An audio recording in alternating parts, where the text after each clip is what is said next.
And in our deep dive this week, we're going to be taking a look at what it takes to make a quality business, or what you should be looking out for as an investor looking for quality businesses. I have the privilege of welcoming one of our good friends into studio, Keith McLaughlin. He is an asset manager, portfolio manager, and a market commentator that we've known for quite a number of years. Keith, thanks so much for coming through. Thanks for joining us. Simon and I have loosely kind of played around with things around valuations and conversations around what goes into the thinking and all of that. But what makes a quality business? So let me stand back and answer the question you haven't asked. Why does that matter? Now, as an investor, our job is to allow capital to compound through time. Position it as optimally as possible. And there's a lot of talk about positioning and where to invest and everything, but there isn't enough talk about time.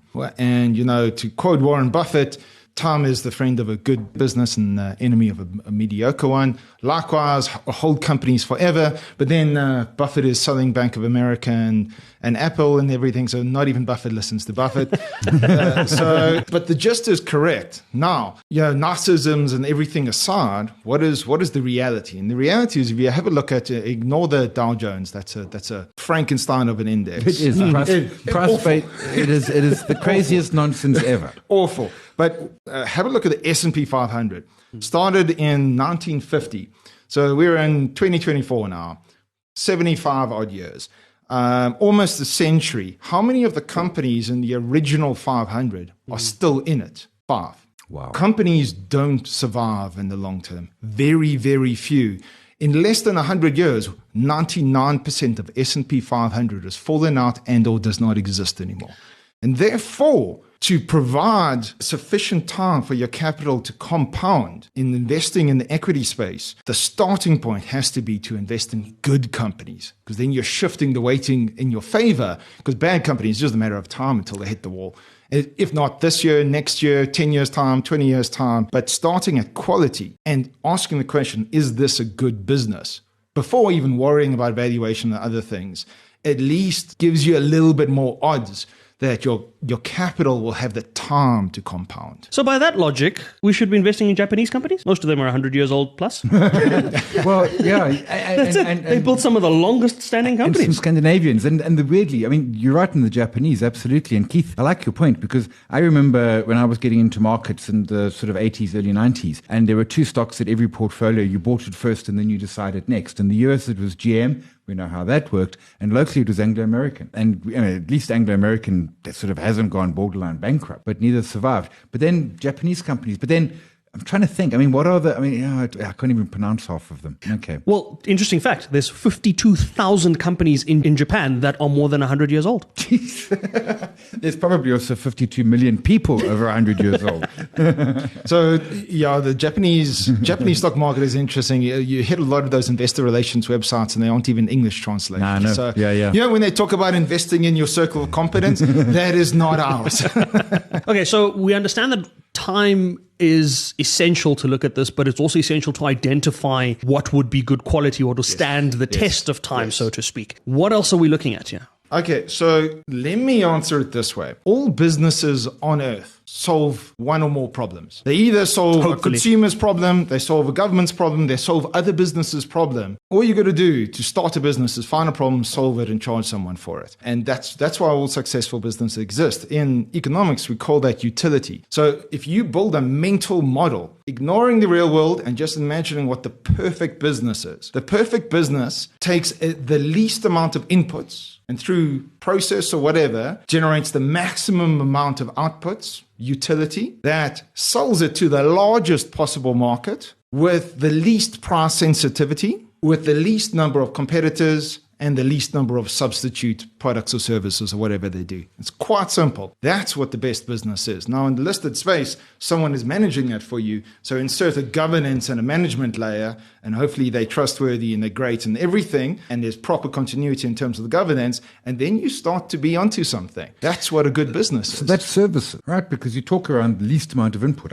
Make a piece of software, I'm done. I was also going to say retail until you said at least services can have some IP and protect themselves. But Retail is very easy to replicate and duplicate, and competition and all of that. There's pros and cons in all of these things, and services sound like it, except don't forget your business can walk out the door. Yeah. Because if your business is your payroll, one, That means your factory is flowing through your income statement every single year. And second of all, your factory isn't in one place and therefore can be poached. Depends what they always can. I mean, I can switch from Microsoft Office to Libra, which is free. Have been able to do it for 20 years. Haven't done it. You're right. Yeah. They can walk. It depends. In some sense, as a mobile operator, you've got perhaps less, but if you are embedded like CrowdStrike, I mean, I want to see, I can't wait for the next set of CrowdStrike numbers to see how many people actually left after CrowdStrike shut down planet Earth. I don't think it's going to be as many as people think. I think it's going to be hardly none. I think it's going to be like 2, maybe 3 companies. Because the mission of pulling out CrowdStrike, critical infrastructure at the core of your computers, replacing it with stuff you don't know, and it's awkward and it's not lacquer, but like something that's untested, something that's untried. So I think where you mentioned that it is service related, or where we conclude that it is kind of service oriented, Simon's point is to say, build a service that is irreplaceable, build a service that people wouldn't want to move away from, even if they had the alternative option to move away from. So like CrowdStrike, if I have the option, or I have the option to move into Linux, I have the option to migrate from one service or one platform or even one product to another. But brand loyalty and reputation that comes with that should be something that people consider, obviously, when building a business. So I don't want to emphasize services over any particular business model. We can chat through different ones. But a good way of solving the problem of what a good business is, to quote Charlie Munger, is invert the problem. Don't look in the listed space. Look what businesses are so good, people refuse to list them because they want to keep the profits all to themselves. And some of the biggest businesses in the world are legal firms, accounting firms, audit firms. Think about that, consultancies. No, accountants and lawyers. Just food for thought.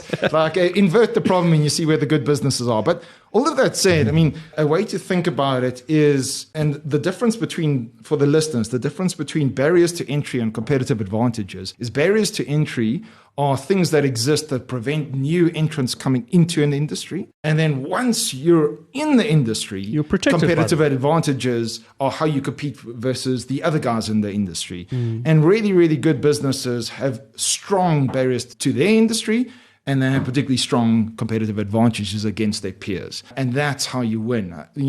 Shifting out of services and have a look at banking. How did Capitec take a third of the banking market? They offered a better service than their existing competitors once they got into that space. And before they started, if someone had come to you and said, I want to start a retail bank in South Africa, what would you have told them? Would have laughed. Would have laughed. You said, guys, there's 4 big players here. They've got this market wrapped up. What are you doing? Now, Capitec is not part of the big 5. It has unseated some of the big players there. I think, if I'm not mistaken, on customers, they have the largest number of customers of any. They're approaching third place. They're approaching third place on market cap. But here's a quick thing to go down a rabbit hole. If you look at the adverts, the traditional big banks all now going private banking.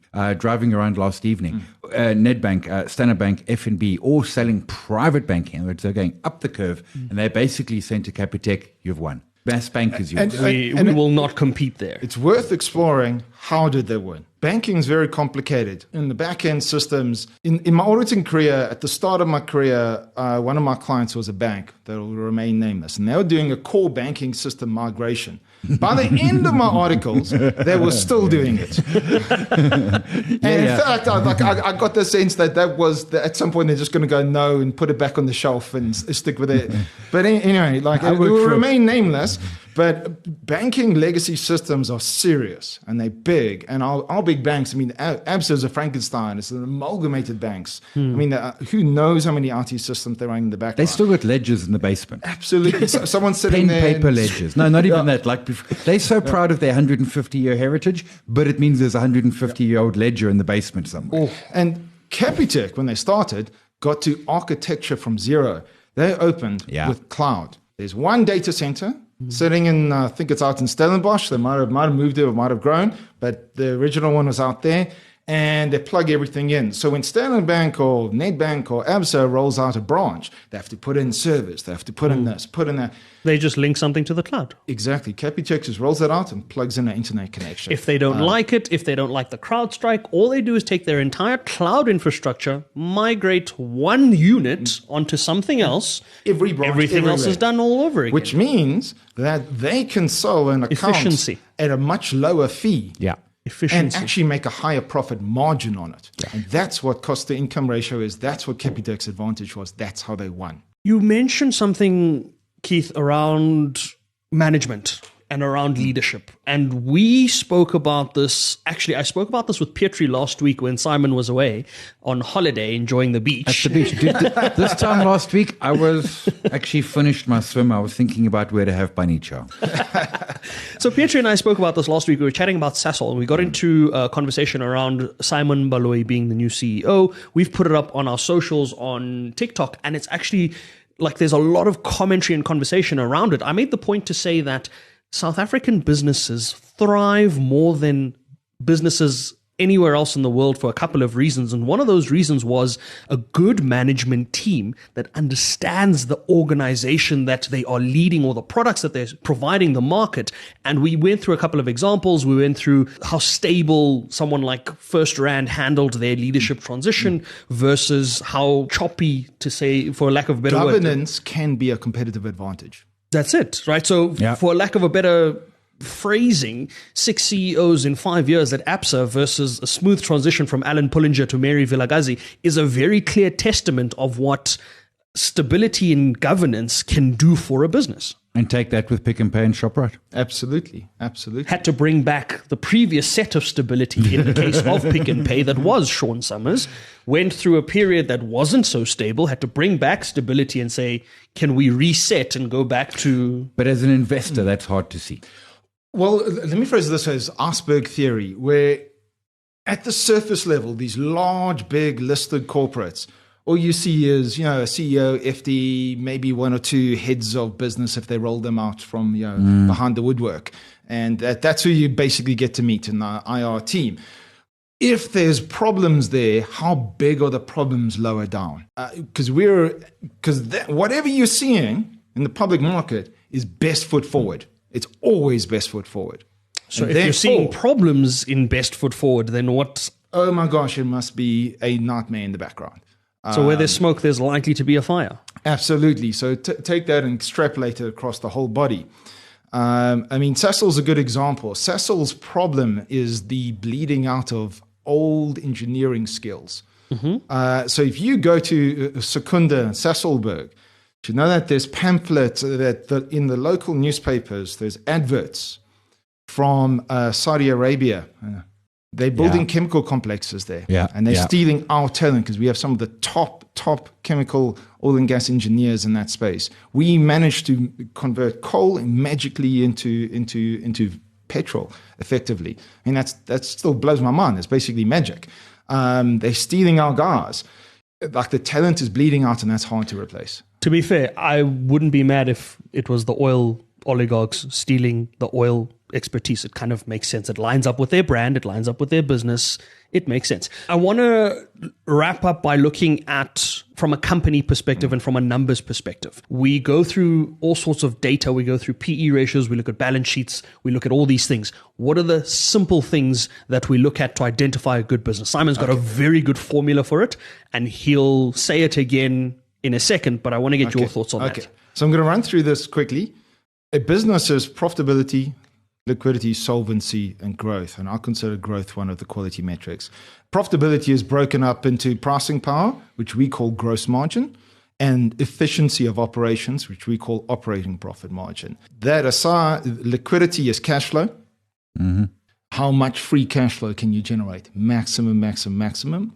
Solvency is you need to be able to running this business without debt. And particularly when I talk about a combination of profit and solvency, I don't like return on equity. I can make a return on equity in the business look like anything. Miramis did that at Transnet. Absolutely. Just buy back shares in the market, use debt to do it, and you collapse equity and you raise debt, and bang, you've got your target return on equity. So I look at return on assets. That is immensely hard to fake.